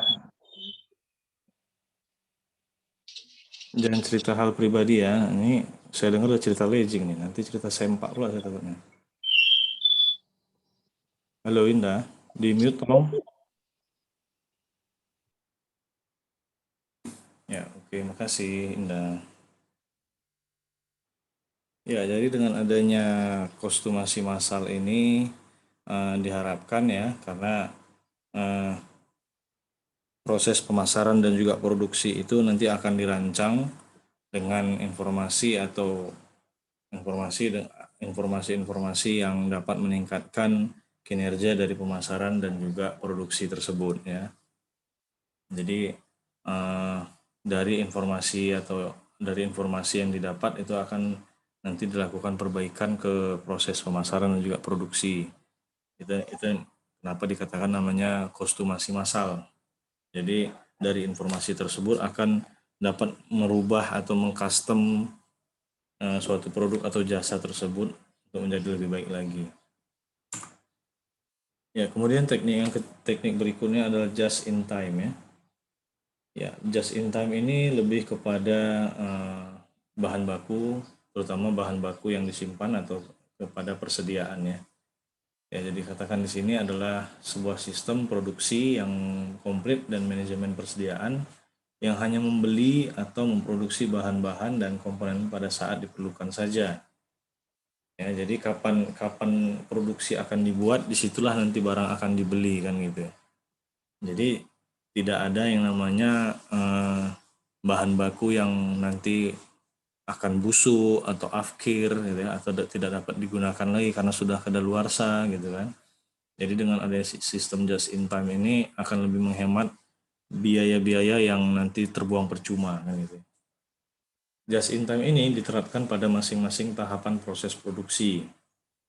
Kemudian just in time berfokus pada eliminasi atau pembuangan pemborosan gitu kan, pengurangan persediaan dan membangun hubungan yang kuat dengan supplier. Ya, jadi contoh mungkin kita katakan, jadi pada saat perusahaan akan tidak lagi sedang melakukan kegiatan produksi, ya bahan bakunya mungkin hanya sedikit gitu ya. Tapi pada saat ada masuk pesanan dari customer, ya disitulah mereka akan meminta atau memesan bahan baku dari supplier ya. Dan hal-hal tersebut juga harus ada hal atau hubungan yang harus dibuat harus dikuatkan di situ. Ya, karena kan mungkin tidak semua supplier itu bisa bebas kita untuk memintanya kan. Biasanya itu ada minimal pesanan kan gitu ya.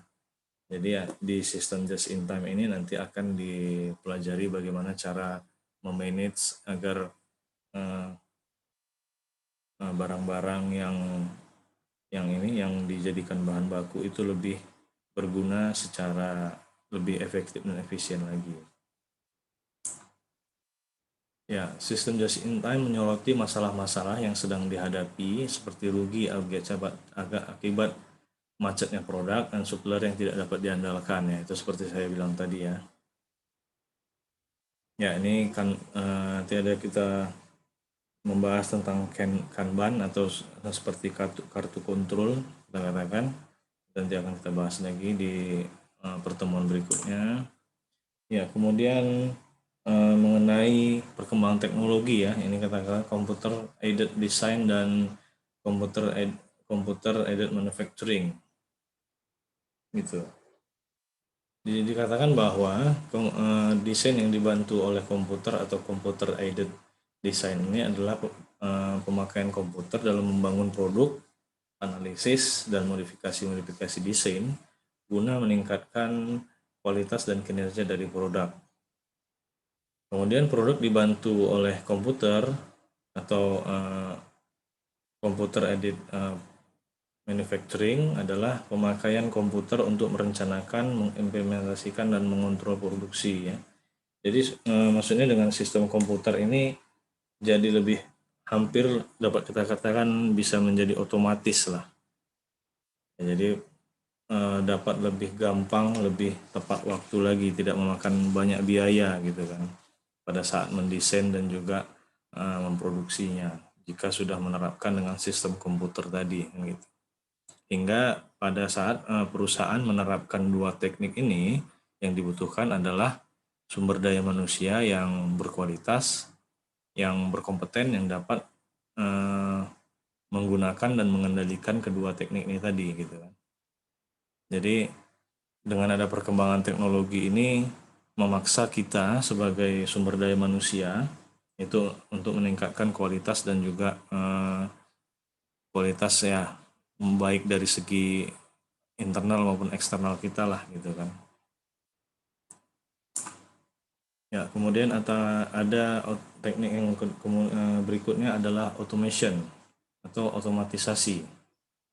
Ya, otomatisasi membutuhkan suatu investasi yang relatif besar dalam komputer, program komputer, mesin, dan peralatan ya. Karena agar dapat kegiatan itu menjadi otomatis, itu dibutuhkan bagian-bagian yang dari awal atau dari hulu hingga hilir, dari awal hingga akhir itu saling berkaitan sama satu sama lain ya.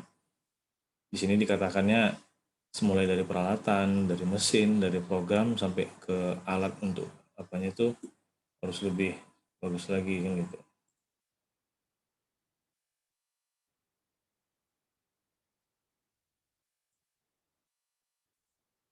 Lalu dalam automation ini terdapat sebuah jaringan yaitu sistem produksi fleksibel atau flexible manufacturing system, yaitu sebuah jaringan yang terkomputerized atau terkomputerisasi dari peralatan otomatis yang menghasilkan satu atau lebih grup komponen atau variasi dari suatu produk dalam cara-cara yang lebih fleksibel.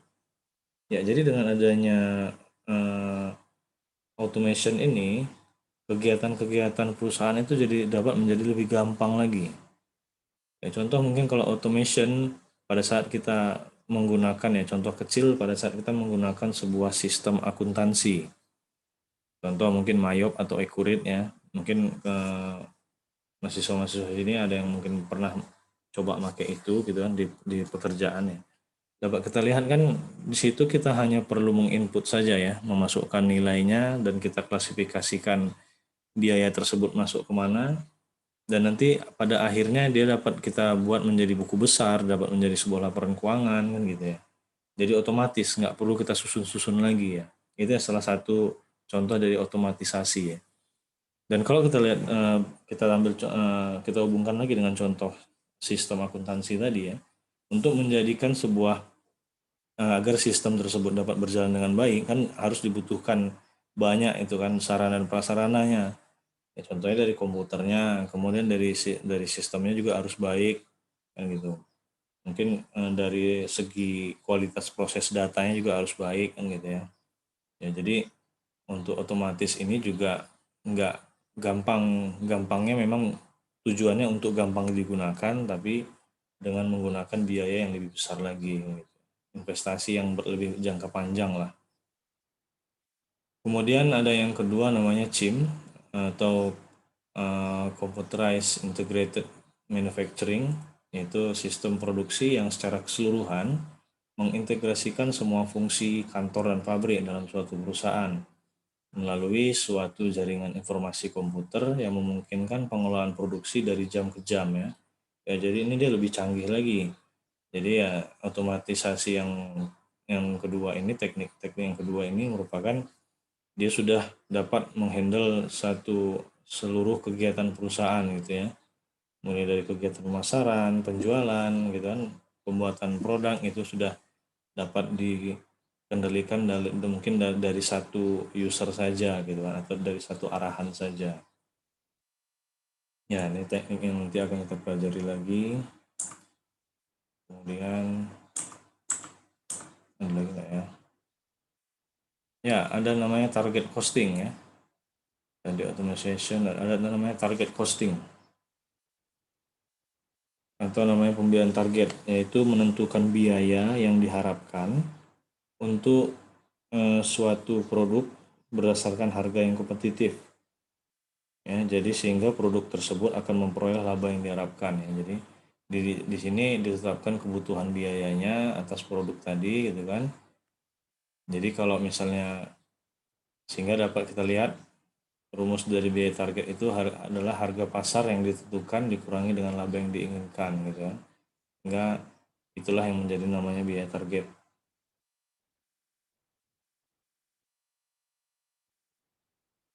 Oke, kemudian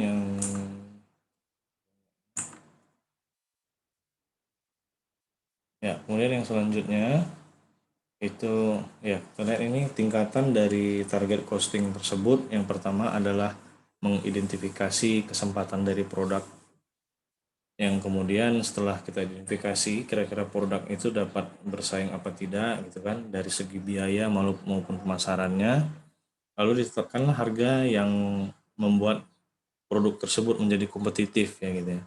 Jadi jika sudah diidentifikasi mulai dari berapa besar biaya yang dikeluarkan untuk satu produk dan juga diidentifikasi juga pemasaran mengenai produk tersebut, ya kita perusahaan itu harus menerapkan bagaimana memberikan harga yang kompetitif kan gitu.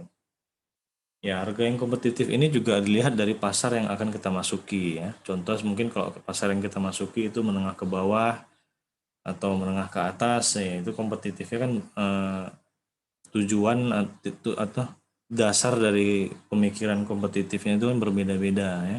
Kalau mungkin untuk yang kelas bawah, kompetitifnya itu yang buat harga yang ya mungkin semurah mungkin gitu kan. Tapi kalau misalnya untuk produk yang mungkin harga untuk yang pasar yang atas, bukan dia sudah tidak memikirkan harga yang murah, tapi memikirkan bagaimana kualitas barang tersebut cukup baik atau sangat baik dari produk-produk sejenis yang dibuat oleh perusahaan lain ya.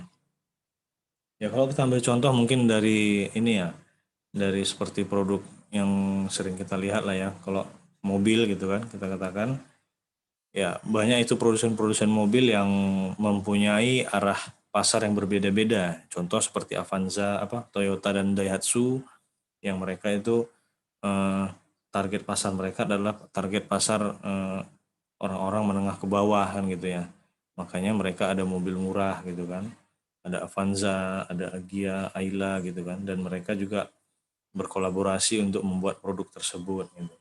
Tapi ada juga perusahaan yang dia tidak mengejar pasar yang besar, tapi mengejar produk yang berkualitas itu gitu kan. Ya, contoh misalnya kita katakan Honda atau Mazda gitu kan.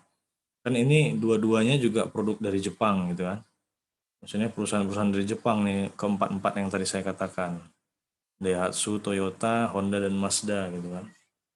Tapi kan kalau kita lihat untuk harga yang mahal, kendaraan yang mahal itu kan ada Honda sama Mazda ya. Ya dimana mereka tidak hanya membuat produk yang harga yang kompetitif, cuman membuat kualitas dari produk yang mereka jual itu juga lebih baik ya gitu. Jadi walaupun mahal, ya pasti pemakai itu tidak akan menyesal memakainya kan gitu ya. Kalau contoh mungkin Mazda mungkin lebih mahal, tapi kita lihat dari segi service after sales-nya dan kualitas barang-barangnya itu biasa lebih bagus, lebih tahan lama lah kita katakan. Ya, kemudian yang berikutnya life cycle costing atau pembiayaan siklus hidup gitu ya. Ya, teknik ini merupakan teknik manajemen yang digunakan untuk mengidentifikasi dan memonitor biaya produk selama siklus hidupnya ya.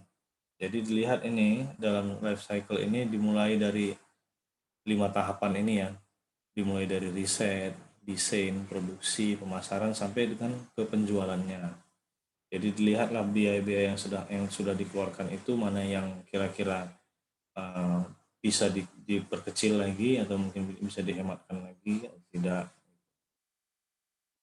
Ya, sudah mau jam 10 ya. Kita selesai jam 10 ya. Ya, kemudian yang berikutnya ini mungkin yang sering didengar, yang sering kita dengar adalah value chain atau rantai nilai. Ya, jadi rantai nilai ini adalah suatu alat analisis perusahaan yang mengidentifikasi setiap tahap yang terdapat dalam perusahaan ya. Jadi tahapan-tahapan dalam kegiatan perusahaan itu dianggap sebagai sebuah rantai yang saling berhubungan satu sama lain. Sehingga dengan adanya analisis value chain ini diharapkan dari tiap aktivitas itu dapat dinilai mana yang mungkin dapat meningkatkan nilai perusahaan, mana yang tidak. Ya, dan kemudian itu teknik yang mungkin ini terakhir ya, yaitu balance scorecard ya. Ya, balance scorecard ya, di mana balance scorecard terdiri dari 4 perspektif penilaiannya. Scorecard ya, kartu skor berimbang. Di mana dilihat yang pertama itu dari kinerja keuangan, bagaimana kinerja keuangan perusahaan, kemudian yang kedua kepuasan customer, lalu proses bisnis internal, dan inovasi dan pembelajaran ya. Kalau kita lihat mungkin dari namanya, keempat-empat bagian dari balance scorecard ini ada yang keuangan, ada yang dinilai dengan non keuangan, dan juga ada yang dinilai dengan keuangan ya. Seperti kinerja keuangan dan proses bisnis internal itu biasanya dihitung dengan keuangan. Sebentar ya.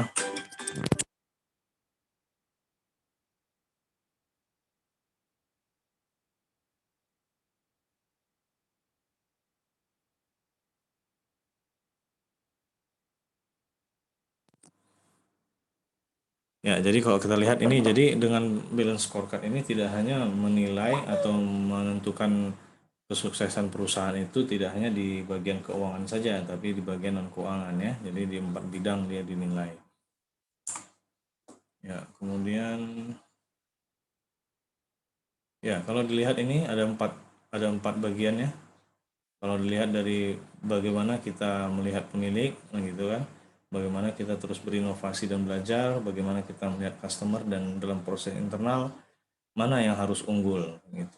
Ya, jadi dalam proses dalam penilaian dengan menggunakan teknik balance scorecard, garis-garis besar pertanyaannya itu seperti ini. Ya, nanti di kemudian semua yang tadi saya jelaskan singkat nanti akan kita pelajari ya. Ya, masih banyak lagi ya sebenarnya ya. Ya, jadi ini ya aspek-aspek yang berbeda antara dua strategi bersaing ya. Jadi kalau kita lihat dalam strategi ada sebenarnya kalau dari dasarnya ya, dari dasar teori strategi itu ada 4 jenis strategi yang ada gitu ya. Itu ada 4 jenis strategi, tapi secara garis besar 4 strategi tersebut mengacu kepada dua dasar strategi. Yang pertama yaitu cost leadership atau berkepemimpinan biaya, dan yang kedua itu adalah differentiation, di mana tujuan dari strategi itu tidak untuk biaya, tapi hanya untuk membuat sebuah produk yang lebih berbeda gitu ya, diferensiasi. Ya, jadi kalau kita lihat kalau misalnya cost leadership ini gitu kan, dia lebih strateginya itu lebih kepada menilai kesuksesan perusahaan itu dengan memproduksi barang atau jasa yang berbiaya paling rendah kan gitu. Jadi kalau untuk perusahaan yang berstrategi cost leadership, mereka akan menilai bagaimana biaya yang kita keluarkan untuk membuat produksi ini sangat-sangat murah kan gitu. Itu tujuannya kan gitu. Sedangkan kalau untuk yang perusahaan yang berpedoman pada strategi differentiation, dia lebih melihat bagaimana tuh perusahaan menjadi sukses itu dengan mengembangkan dan mempertahankan nilai produknya kan gitu. Ya, kalau kita ambil contoh lagi seperti tadi, contoh kendaraan tadi. Kita ambil contoh kendaraan tadi ya. Mungkin kalau perusahaan antara 4 perusahaan tadi, yang 4 perusahaan yang sudah saya katakan tadi, yang lebih cenderung ke cost leadership itu adalah merek Toyota dan Daihatsu. Sedangkan yang lebih kepada differentiation itu adalah Honda dan Mazda ya, di mana mereka tidak mementingkan banyaknya produk yang terjual gitu dengan biaya yang cukup murah, tapi lebih mementingkan bagaimana pelanggan yang membeli produknya itu menjadi puas gitu ya. Oke. Ya kira-kira ada mau ditanya nggak sampai sini?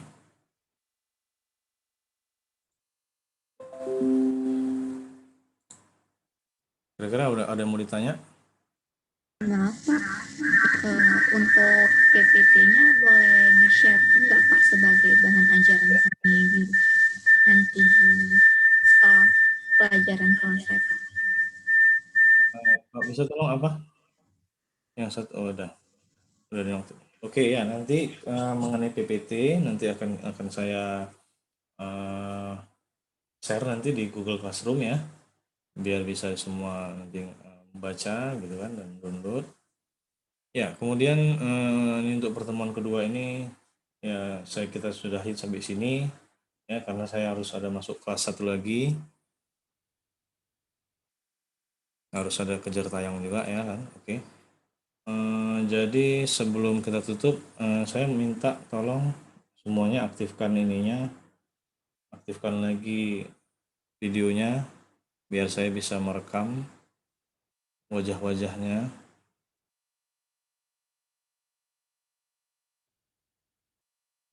Bentar ya, tekan ya. Oke, siapa aja yang belum nih? Muhammad.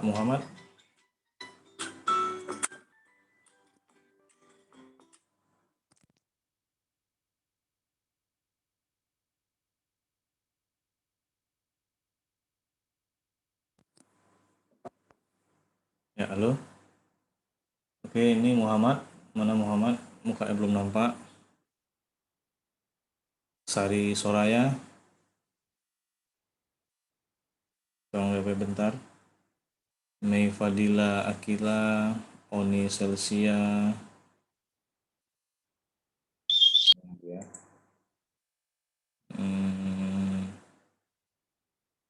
Dini Atika.